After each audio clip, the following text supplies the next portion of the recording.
مولانا انور شاہ کاشمیری بہت بڑے عالم دین کی بات سنیے آپ. مولانا سید انور شاہ کاشمیری رحمۃ اللہ علیہ جو دیوبند سے آ کر آپ کے قریب میں ڈابھیل میں انہوں نے مدرسہ قائم کیا تھا، وہ ایک مرتبہ قادیان میں ایک جلسہ علماء کیا کرتے تھے ہر سال رد قادیانیت کے لیے. تو ایک سال اسی طرح وہاں علماء جمع تھے. اب مولانا انور شاہ کاشمیری رحمۃ اللہ علیہ کی خدمت میں حاضر ہوا.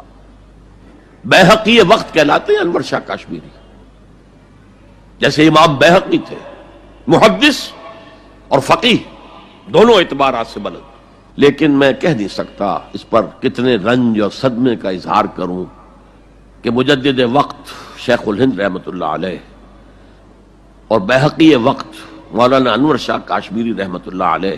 میں آپ کو بتاؤں کہ میرے جد امجد حضرت پیر میر علی شاہ دیوبندیوں کے بہت بڑے عالم مولانا انور شاہ کشمیری علیہ رحمت ایک مرتبہ گولڈا شریف آئے تو میرے جد امجد پیر میر علی شاہ صاحب رحمت اللہ علیہ بہت احترام سے ان کو پیش آئے. ان کے ساتھ واپس چلے تو پیر صاحب تانگے تک نیچے ان کو چھوڑنے کے لیے آئے. پیر صاحب ہیں جو ویسرائے ہند کے بلانے پر دلی نہیں گئے. بڑے تاجدار اور رئیس اور بڑے بڑے نواب ان کے جوتوں میں بیٹھتے تھے. انور شاہ کشمیری وہاں آئے تو پیر صاحب انہیں تانگے تک نیچے اڈے میں پہنچانے کے لیے آئے. واریاں یہی تھی تانگے وغیرہ.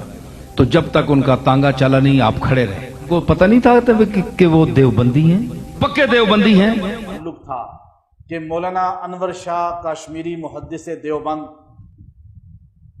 حضرت پیر میر علی شاہ صاحب رحمۃ اللہ علیہ سے ملنے کے لیے تشریف لائے. لاہور تشریف لائے. علامہ اقبال سے ہی ملاقات ہوئی. علامہ اقبال کو بھی ختم نبوت کی کچھ چیزوں میں اشکال تھا، وہ رد کیا، اس کا ذہن بنایا.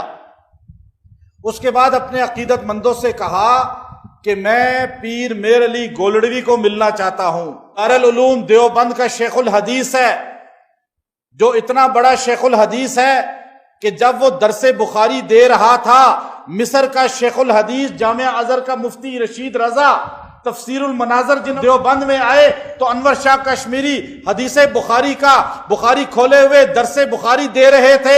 آپ کو پتا چلا یہ عرب آیا ہے، آپ نے بخاری کا درس عربی میں شروع کر دیا. آپ کا بخاری کا درس 1.5 گھنٹہ جاری رہا. آپ بخاری کے پورے درس کے اندر علمی نکتے بیان کرتے رہے. اس نے کہا میں نے پورے برِ صغیر کا دورہ کیا ہے، میں مصر سے آیا ہوں، مصر کے اندر بھی ایسا عالم نہیں دیکھا، ہندوستان کے اندر بھی ایسا عالم نہیں دیکھا.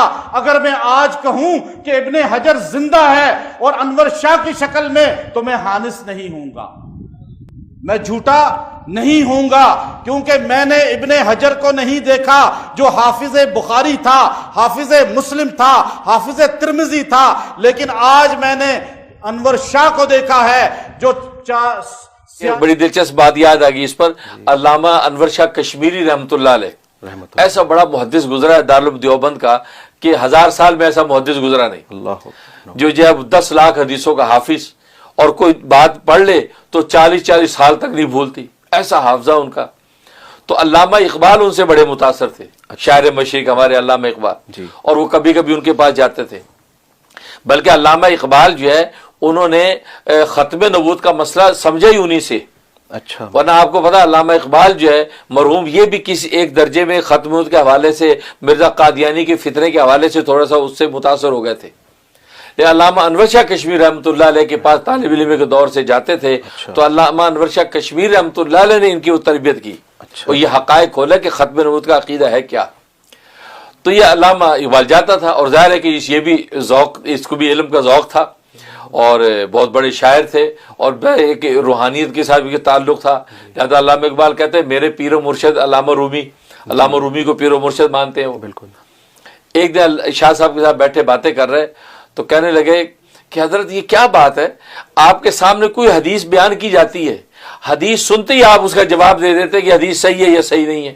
جی، یا آپ کو علوم اتنے مستحضر ہیں کہ سنتے جواب دے دیتے. سبحان اللہ، کیا وجہ ہے؟ تو علامہ انور شاہ کشمیر رحمۃ اللہ علیہ مسکرائے، فرمایا کہ علم کا جواب دوں یا دل کا جواب دوں. اب یہ شاعر آدمی تھا، اس نے کہا جی علم کا جواب تو چھوڑیے، دل کی بات بتائے. سبحان اللہ، دل کی بات بتائے، علم کی باتیں تو سنی ہوئی ہے. تو حضرت شاہ صاحب نے فرمایا کہا کہ یہ رب کعبہ کی قسم، جب کوئی رسول اللہ صلی اللہ علیہ وسلم کی حدیث میرے سامنے بیان کرتا ہے تو اگر وہ حدیث صحیح ہوتی ہے تو مجھے رسول اللہ کی خوشبو آنے لگتی ہے. اللہ اکبر. یعنی آپ کے زبان مبارک سے الفاظ نکلے حضور کے تو خوشبودار، تو اب مجھے حضور پاک کی خوشبو آنے لگتی ہے. اس خوشبو کو سونگتے ہی میں کہہ دیتا ہوں، جب وہ پڑھ رہا ہوتا ہے میں کہتا ہوں حدیث صحیح ہے، اور جب وہ خوشبو نہیں آتی تو میں کہتا بھئی حدیث صحیح نہیں، تحقیق کر لو. اب یہ بات ہے، اب یہ دیکھو، یہ اللہ نے ان کو ایسی بصیرت کی نگاہ دے دی ہے، ایسی پاکیزہ کر دی روح کہ حدیث سنتے ہی ان کو گویا کہ رسول اللہ کی خوشبو انفاظ قدسیہ کی آنے لگتی ہے، اور سنتے ہی کہتے ہیں کہ حدیث صحیح ہے. علامہ اقبال کہتے ہیں کوئی مجھ سے پوچھے اسلام حق مذہب ہے تمہارے پاس دلیل کیا ہے، میں کہتا ہوں اسلام کی حقانیت پہ دلیل علامہ انور شاہ کشمیری کا وجود ہے. اسلام حق مذہب نہ ہوتا علامہ کشمیری کبھی مسلمان نہ ہوتا. یہ دلائل کی دنیا کا بے تاج بادشاہ ہے. اس شخص کا مسلمان ہونا اس بات کی دلیل اسلام مذہب پر حق ہے. یہ علامہ انور شاہ کشمیری کون تھے؟ ناز شاگرد، اتنا بڑا متقی بھی اور نیک شخص اور حافظہ، جو کتاب آنکھوں سے گزر گئی وہ پھر دماغ سے کبھی نکلتی نہیں.